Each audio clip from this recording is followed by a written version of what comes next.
ఇటు చంద్రబాబుకు Jagan birthday tweet, తర్వాత గారు యాడ్ చేశారు. ఈ గారు యాడ్ చేయకపోవటం మీద సోషల్ మీడియాలో విపరీతమైన ట్రోల్స్ వచ్చినాయి. జగన్మోహన్ రెడ్డి గారు ఉద్దేశపూర్వకంగా ఇప్పుడు మనం మాట్లాడేప్పుడు కూడా తక్షణం అలా వచ్చేస్తుంది. జగన్మోహన్ రెడ్డి గారు, చంద్రబాబు గారు మన మాటల్లోనే వెనకాల గారు ఎవరు చెప్పరు మనకి. అలా పెట్టకపోవటం వెనక ఏమైనా జగన్మోహన్ రెడ్డికి ప్రత్యేకమైన ఉద్దేశాలు ఉండుంటాయా సార్? నేనైతే అనుకోవట్లేదు. ఒకవేళ అటువంటి ఎవరన్నా ఉందని ఎవరన్నా అనుకున్నా దాని మీద చర్చించడం కూడా అనవసరం. చంద్రబాబు గారు 75వ జన్మదినం జరుపుకున్నారు. Celebrated chief minister of Andhra Pradesh, ఆయన నోన్ నేషనల్ ఫిగర్. ఆయన అందరూ అభినందనలు తెలిపారు, శుభాకాంక్షలు. దేశ విదేశాల్లో ఉత్సవాలు జరిగాయి. నిజంగానే ఇంత సుదీర్ఘంగా ఒక రాజకీయ నాయకుడు ఒక స్థానాన్ని ఎవరన్నా కాదన్నా ఉన్న 197 దేశాల్లో కనీసం 120 దేశాల్లో ఆయన జరిగి ఉంటుంది. ఆయనకి ఎన్ఆర్ఐ తెలుగుదేశం కూడా చాలా యాక్టివ్గా ఉంటుంది. మొన్న వచ్చి గెలిపించడానికి కూడా కృషి, ఇదంతా జరిగింది. ఇప్పుడు జగన్ శుభాకాంక్షలు చెప్పటము అది మంచి విషయం. అందులో మిస్ అయ్యి ఉంటే దాన్ని కలిపి ఆయన మళ్ళీ పెట్టుండొచ్చు. ప్రతి దాన్ని తగదగా మార్చుకొని దాని మీద అసలు గౌరవము, అది జన్మదినానికి ఆ నాయకుడిగానే ఏదైనా మంచిదా? జగన్ను పక్కన పెడతాం, చంద్రబాబుని గౌరవించడం అనేది ఇక్కడ ముఖ్యం. ఎవరైనా సరే దాని సూరద్భావం పుట్టినరోజు నాడు కూడా రోజులు వదిలేయండి. పుట్టినరోజు నాడు హుందాగా అది కూడా 75 పెద్ద మనిషి 40 ఏళ్ళు రాజకీయ జీవనం, ఆయన ఏ రకంగానూ ఆయన విజనరీ వ్యవహారాన్ని ఎవడు క్వశ్చన్ చేయలేడు. ఎంతో కొంత రాజకీయ ప్రయోజనాలు పక్కన పెడితే దార్శనికుడు ఆయన.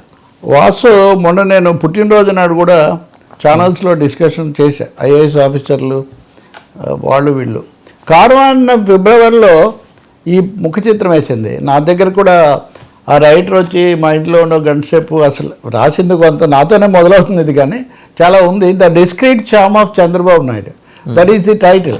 డిస్క్రీట్ ఛామ్ అంటే నిగూఢ ఆకర్షణ, అంతుపట్టని ఆకర్షణ అన్నది ఒకటి ఉంది. కాబట్టి 40 ఏళ్ళు ఉన్నాడు ఆయన రాజకీయాల్లో. సరే బీజేపీతో కలిసి 3 సార్లు గెలిచాడు. మధ్యలో ఆయన లెఫ్ట్తో ప్రయాణించింది తక్కువ, నిజానికి స్నేహంగా వ్యక్తిగత స్నేహం తప్ప రాజకీయ స్నేహం ఆయనకి ఎక్కువగా బీజేపీతోనే ఉంది. ఇది ఒకటి చాలా మంది గుర్తించడం మంచిది.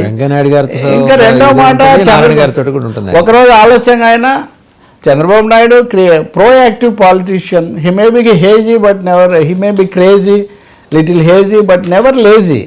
ఎప్పుడు ఏదో ఒకటి చేయాలని చూస్తుంటారు. కాకపోతే ఆయన పెట్టుకున్న విజన్ అన్నవి ఇప్పుడు ట్రంప్ వచ్చి అమెరికాలో జరుగుతున్నవి ఈ పరిణామాలన్నింటి మధ్య కొంత షేక్ అవుతున్నమాట నిజం. అంటే ఎన్టీఆర్ తాలూకు సంక్షేమం, తర్వాత దాన్నే రాజశేఖర రెడ్డి, జగన్ కూడా కొనసాగించారు. ఈయన తాలూకు విజన్, ఈ రెండింటి మధ్యలో ఫ్యూజన్, దానికి కొంచెం ఆయన సమస్యలు ఎదుర్కొంటున్నాడు, అదొక ఫ్యాక్టే. రెండోది కేంద్రంతో ఆయన సంబంధాలు. కింగ్ మేకర్ కాదు, కింగ్ బేకర్ అన్నా నేను. కింగ్ మేకర్ అనడానికి కొంచెం ఎక్కువ. అప్పటికి ఆయన కింగ్ మేకర్ వెరీ జూనియర్, అప్పుడప్పుడే చీఫ్ మినిస్టర్. సుర్జిత్, జ్యోతి బాసు ఇలాంటి, విపి సింగ్ లాంటి వాళ్ళు ఆయన పర్సనాలిటీస్ ఉన్నారు. అండగా నిలబడి ఆయన నిలబెట్టారు. అందులో ఆయన చాలా క్రియాశీల నాయకుడు, చేసేనే ఆ పాత్ర ఆయన నిర్వహించారు. కానీ తర్వాతకు వచ్చేసరికి అంత లేదు. ఇప్పుడు మోదీ హయాంలో ఎన్ని వచ్చాయి ఎన్ని రాలేదు ఆయనకు స్పష్టంగా తెలుసు కదా, రావని కూడా ఆయనకు తెలుసు. ఇదే ప్రాక్టికల్, ఆయన బజ్వర్డ్ ప్రాక్టికల్. అది ప్రాక్టికలా, అది ఆపర్చునిజమా, అది ప్రాగ్మాటిజమా, అది గోగెటింగా, దాని గురించి ఎవరికి వాళ్ళు అనుకోవచ్చు. కానీ ఎవరు కించపరిచే విధంగా వ్యక్తిగతంగా చూడాల్సిన అవసరం లేదు. రెండోది, జగన్ ఏదో ట్వీట్ పెట్టి తీసేశారంటే గుడ్ విల్. నాకు బాగా గుర్తుంది, రాష్ట్ర విభజన తర్వాత అసెంబ్లీ ఇంకా హైదరాబాద్లో ఉన్నప్పుడు జగన్ పుట్టినరోజు నాడు Chandrababu walked up to Jagan desk, Jagan bench seat greet చేయడానికి. జగనే నిజానికి కొంచెం అర్ధమనస్కంగా ఒక చేతితో కాగితాలు పట్టుకొని ఇట్లా అని పంపించాడు. కానీ సో దాన్నే మనం ఈ సమయంలో ఒకరోజు ఆలస్యంగా అయినా చంద్రబాబు గారికి శుభాకాంక్షలే చెప్తాం మనము. రెండవది, వీరభక్తులు అనేవాళ్ళు ఆయన ఏమన్నా చేస్తున్నారా? రాజశేఖర రెడ్డి గారితో ఒక మాట అన్నా, చంద్రబాబు ఎన్టీఆర్ గారు తను కృష్ణదేవరాయలు అనుకునేవాళ్ళు, చంద్రబాబు నాయుడు తను సీఈఓని అని ప్రకటించుకున్నాడు. మీరేమో ఏమీ చెప్పకుండా రెండు కలిపి అనుభవిస్తున్నారు. ఏం చేయండి. So is back with CEO. మన కలెక్టర్లు అందరూ కూడా సీఈఓలు అని చెప్తున్నారు చంద్రబాబు గారు. I think at the age of 75 Chandrababu, Lokesh shadow has already began.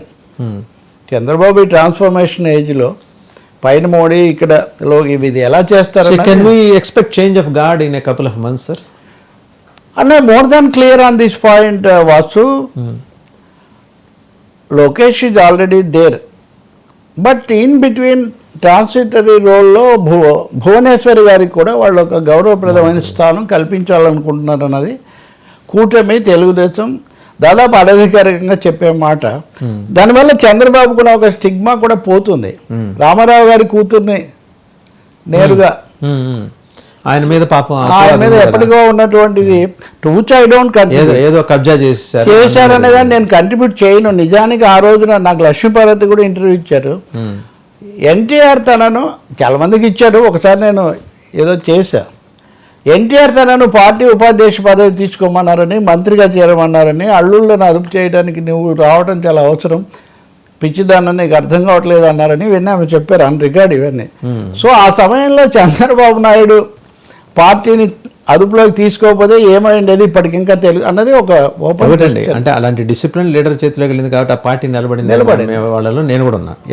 Regulatory ఆయన రెగ్యులేట్ చేసుకుంటాడు, నడుపుకుంటాడు, శిక్షణ ఉంది, విధాన పరంగా అంటారు బతికించుకున్నాడు పార్టీని.